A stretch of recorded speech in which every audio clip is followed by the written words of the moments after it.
Chapter का title है kingdom protista. Protista proto से निकला हुआ है। प्रोटो का मतलब होता है सबसे पहले, प्रो का मतलब पहले, प्रोटो अव्वलीन, सबसे पहले वाले। तो इसको हम किंगडम ऑफ मिसफिट्स भी कह सकते हैं। मिसफिट से मुराद है कि जो कहीं और फिट नहीं होता उसको यहां पे डाल दो, ठीक है। तो आपको पता है कि वो हैकल ने जब किंगडम प्रोटिस्टा सजेस्ट किया था तो वैसे ऑर्गेनिजम्स के लिए था जो एनिमल या प्लांट में फिट ना बैठ रहे हो उनको उसमें डाल दिया था, लेकिन फिर हमने प्रोकैरियोटिक सेल्स अलहदा कर दिए, यूकैरियोटिक सेल्स अलहदा कर दिए। तो यूकैरियोट्स में से भी अब जो बाकी 3 किंगडम्स में फिट नहीं आता वो हमने किंगडम प्रोटिस्टा में डाला हुआ है। तो ये यूकैरियोटिक होते हैं, ज्यादातर एक्वाटिक हैं यानी कि पानी के अंदर पाए जाते हैं, डाइवर्स हैं कई लिहाज से, यानी कि मुख्तलिफ चीजें हैं जिनके हिसाब से एक दूसरे से मुख्तलिफ हो सकते हैं। मिसाल के तौर पे बॉडी की फॉर्म्स उनकी डिफरेंट डिफरेंट हैं, कुछ कॉलोनीज बना के रह रहे होंगे, कुछ सिंगल सेल्ड होंगे, कोई चेन्स बना रहे होंगे, कोई बॉल बना रहे होंगे सेल्स की। तो मुख्तलिफ बॉडी फॉर्म्स हो सकती हैं। इसी तरह रिप्रोडक्शन के तरीके डिफरेंट डिफरेंट हो सकते हैं, मोड ऑफ न्यूट्रिशन भी डिफरेंट डिफरेंट हो सकता है, यानी कि कुछ ऑटोट्रॉफ हैं, कुछ हेट्रोट्रॉफ हैं। हेट्रोट्रॉफ में भी मुख्तलिफ दोनों टाइप्स हैं। तो अलग अलग तीनों लिहाज से अलग अलग हो सकते हैं और इस वजह से फिर इनको कैरेक्टराइज करना यानी कि इनकी ग्रुपिंग बनाना जरा मुश्किल काम है। तो इनको एक्चुअली ये ग्रुप हमने बनाया हुआ है एक्सक्लूजन की बेस पे। एक्सक्लूजन की बेस से मुराद है कि जो दूसरे किंगडम में फिट नहीं आता उससे धक्के मार के निकाल दिया कि नहीं भाई ये मतलब एनिमल की शराइत पूरी नहीं कर रहा, इधर डाल दो। यूकैरियोटिक है लेकिन एनिमल की शराइत पूरी नहीं करता, इधर डाल दो। प्लांट जैसा है लेकिन प्लांट की शराइत पूरी नहीं करता, इधर डाल दो। फंजाई जैसा है, फंजाई की शराइत पूरी नहीं कर रहा, इधर डाल दो। तो एक्सक्लूड कर दिया दूसरे ग्रुप से किसी को तो वो इधर आके गिरता है। तो कुछ खुसूसियात बहरहाल कॉमन है, डेफिनेशन इंपॉर्टेंट है, बार बार पेपर में आ जाती है। तो यूकैरियोटिक हैं सारे के सारे, प्रोकैरियोट्स से इवॉल्व हुए हैं और हमें दिखाते हैं कि जो अव्वलीन प्रोकैरियोट से यूकैरियोट बने होंगे वो कैसे जिंदगी गुजारते होंगे। इनसे फिर बाकी के किंगडम्स बने हुए हैं, यानी कि इनमें जो एनिमल लाइक हैं उन्होंने आगे चल के एनिमल्स बनाए, इनमें से जो फंजाई लाइक हैं उन्होंने फंजाई बनाई और इनमें जो प्लांट लाइक हैं उन्होंने आगे चल के प्लांट्स बनाए हैं। तो बॉडी प्लान यूनिसेलुलर हो सकता है, कॉलोनियल हो सकता है यानी कि मिलजुल कर रह रहे होंगे, या सिंपल मल्टी सेलुलर हो सकता है। मिसाल के तौर पे देखने में बिल्कुल पौधे जैसे बाज नजर आते हैं, मल्टी सेलुलर बॉडी, पत्ते जैसे भी नजर आ रहे होंगे, तना भी होगा, जड़ भी होगी, लेकिन वो नहीं होता पौधा, वो होता कुछ और ही है। तो सिर्फ इनका यूनिफाइंग फीचर क्या है कि सारे यूकैरियोटिक हैं, बाकी सारी वो खुसूसियात हैं जो दूसरे किंगडम में भी पाई जाती हैं, यानी कि वो फोटो ऑटोट्रॉफ भी होंगे, हेट्रोट्रॉफ भी होंगे। तो दूसरे किंगडम्स वाली खुसूसियात बाकी सारी इनके अंदर होती हैं किसी किसी में, और लेकिन वाहिद फीचर ये है कि सारे यूकैरियोटिक हैं। तो एक और इनके अंदर शर्त ये है कि ये एम्ब्रियो से नहीं बनते।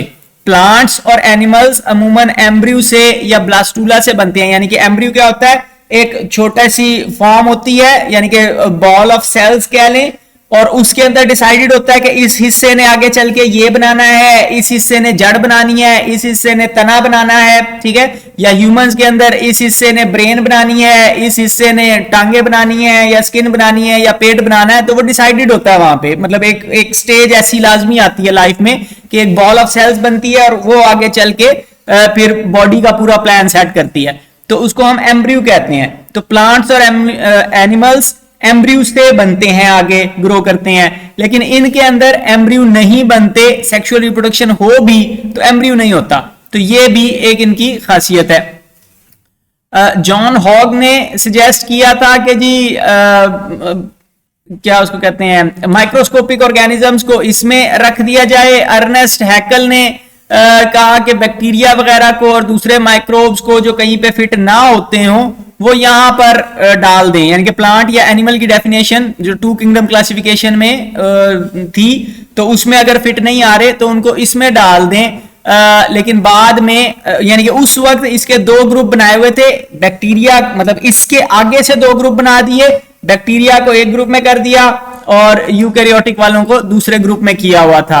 लेकिन कोपलैंड ने कहा कि नहीं जी, ये जो किंगडम मतलब इसका जो आपने ग्रुप बनाया हुआ मोनेरा, ये बिल्कुल ही डिफरेंट है, इनको यहां से निकालें और इनको इससे ऊपर वाले लेवल यानी कि किंगडम पे, पहले किंगडम से निचले लेवल पे रखा हुआ था, फिर उस किंगडम उसको उठाकर किंगडम के लेवल पे बना दिया मोनेरा वालों को। तो इसको किंगडम का स्टेटस दे दिया गया मोनेरा वालों को और प्रोटिस्टा अलहदा किंगडम बन गया। फिर रॉबर्ट विटेकर ने यूनिसेलुलर यूकैरियोट्स को किंगडम प्रोटिस्टा में रखा जो दूसरे किंगडम्स में फिट नहीं होते। अब इसके अंदर यूनिसेलुलर यूकैरियोट हैं जो सिंपल मल्टीसेलुलर या कॉलोनियल, यूनिसेलुलर भी हैं, कॉलोनियल भी हैं, मल्टीसेलुलर भी हैं। मार्गुलिस और श्वार्ट्ज ने फर्दर उस सिस्टम को डीएनए की बेस पे और वो माइटोकॉन्ड्रिया वगैरह की बेस पे, क्लोरोप्लास्ट की बेस पे फर्दर रिफाइन किया था। तो उन्होंने इसको नाम चेंज किया, प्रोटोक्टिस्टा उसका नाम रख दिया। अब ओवरऑल लंबी एवोल्यूशनरी हिस्ट्री है, जाहिर है तकरीबन 4 अरब साल से मतलब लाइफ एग्जिस्ट करती है 3.6 बिलियन ईयर से, और उसमें से तकरीबन 2 अरब साल से यूकैरियोटिक सेल्स मौजूद हैं। ठीक है, तो वो इतने अरसे से इवॉल्व हो रहे हैं, तो काफी ज्यादा डाइवर्स ग्रुप है, साइज और स्ट्रक्चर इनका वेरिएबल है, मींस ऑफ लोकोमोशन वेरिएबल हैं, कोई किसी तरह मूव करता है, कोई किसी तरह मूव करता है, न्यूट्रिशन के तरीके मुख्तलिफ हैं, दूसरे ऑर्गेनिज्म से कैसे इंटरेक्ट करते हैं, यानी को किसी दूसरे को खा रहे हैं या किसी दूसरे को बीमार कर रहे हैं, क्या तरीका है उनका, या उनके साथ मिलजुल कर रह रहे हैं, हैबिटेट कैसा है वो भी वेरिएबल है, और मोड ऑफ रिप्रोडक्शन भी वेरिएबल है, यानी कि कोई इनकी ऐसी बात नहीं निकलती जो आपस में एक जैसी हो। ठीक है, तो सारी चीजें सारों के अंदर डिफरेंट है। इसको हम कहते हैं ये पॉलीफाइलेटिक ग्रुप है। पॉलीफाइलेटिक, फाइलेटिक लाइनेज हमने पढ़ी थी कि स्पीशीज की कंप्लीट हिस्ट्री होती है कि कहां से शुरू हुई कहां तक गई, एंसेस्टर से लेकर डिसेंडेंट तक पूरी उसकी सीरीज होती है। तो उसको हम फाइलेटिक लाइनेज कहते हैं। तो फाइलेटिक लाइनेज कह लें शजरा नसब को। ठीक है, तो अब पॉलीफाइलेटिक का मतलब है कि जिसका शजरा नसब एक ना हो, ऐसा ग्रुप जिसका शजरा नसब एक ना हो। अब इसका क्या मतलब है? इसका मतलब यह है कि आप हैं, मिसाल के तौर पे आप हैं, आपके कजन्स हैं, ठीक है, चाचे मामे ताए हैं, तो वो सब एक दादे की औलाद हैं। ठीक है, तो क्या हो गया कि ये एक शजरा नसब से ताल्लुक रखते हैं सारे, यानी कि इकट्ठे एक कमरे में बैठे हुए हैं कोई किसी भी वजह से, तो हम कहेंगे कि कमरे में मोनोफाइलेटिक एक ही फैमिली के लोग बैठे हुए हैं। मोनोफाइलेटिक एक फैमिली के लोग हैं सारे। ठीक है, उसके मुकाबले में इस वक्त ये जो क्लास बैठी हुई है इन सब के दादे मुख्तलिफ हैं, तो अलग अलग फैमिलीज के लोग बैठे हुए हैं। तो इसको हम कहते हैं ये पॉलीफाइलेटिक ग्रुप है। या आप हैं और आपके चंद दोस्त इकट्ठे हुए हैं, तो वो पॉलीफाइलेटिक ग्रुप है। अच्छा, ग्रुप सिर्फ उस एक फैमिली की बेस पे नहीं होता। बाज दफा क्या है, कोई फौतगी हो गई, कोई खुशी गमी है, तो बरादरी के सारे लोग इकट्ठे हुए होते हैं। ठीक है, तो अब वो बरादरी का भी मसलन सारे गुज्जर इकट्ठे हुए होंगे या सारे शेख इकट्ठे हुए होंगे, तो उनका जद्दे अमजद एक है, सेम है, यानी कि एक किसी वो पुराने दौर में आज से 1000-2000 साल पहले वो एक बाप की औलाद है। ठीक है, तो उसको भी हम कह सकते हैं कि ये मोनोफाइलेटिक ग्रुप है। ठीक है, अब उसमें मतलब बहुत दूर दूर के लोग भी होंगे, लेकिन वो मोनोफाइलेटिक ग्रुप होगा। ठीक है, और फिर जब दूसरी बरादरियों के लोग शामिल होंगे तो उसको हम कहेंगे कि ये पॉलीफाइलेटिक ग्रुप बन गया। तो इसी तरह अब यहां पर हमने क्या किया हुआ है कि कुछ प्लांट वाली लाइन से निकाल लिए हैं, कुछ फंजाई वाली लाइन से निकाल लिए हैं, कुछ एनिमल वाली लाइन से निकाल लिए हैं। तो अलग अलग लाइनेजेस से ऑर्गेनिजम्स हमने इकट्ठे कर लिए हैं, तो इनको हम पॉलीफाइलेटिक ऑर्गेनिजम्स कहेंगे, पॉलीफाइलेटिक ग्रुप कहेंगे कि ये मुख्तलिफ फैमिलीज के मुख्तलिफ लाइनेजेस के ऑर्गेनिज्म हैं। तो मल्टीपल एंसेस्टर से इनकी शुरुआत हुई है, सिंगल एंसेस्टर की औलाद नहीं है अमूमन। अब ये बताना क्यों इंपॉर्टेंट है, इसलिए इंपॉर्टेंट है कि अमूमन जब हम क्लासिफाई करते हैं ऑर्गेनिजम्स को, तो हमने बात की थी कि हम इस तरह से क्लासिफाई करने की कोशिश करते हैं कि उनकी एवोल्यूशनरी हिस्ट्री भी सीधी रहे, लेकिन यहां पर वो चीजें इतनी कॉम्प्लेक्स हैं कि उसकी वजह से इनको बस जान छुड़ाने के लिए इधर डाल दिया है। तो मार्गुलिस और श्वार्ट्ज ने इनके तकरीबन 27 डिफरेंट फाइला यानी कि 27 मुख्तलिफ ग्रुप्स में डिवाइड किया हुआ है, जिनमें से कुछ आप पढ़ेंगे।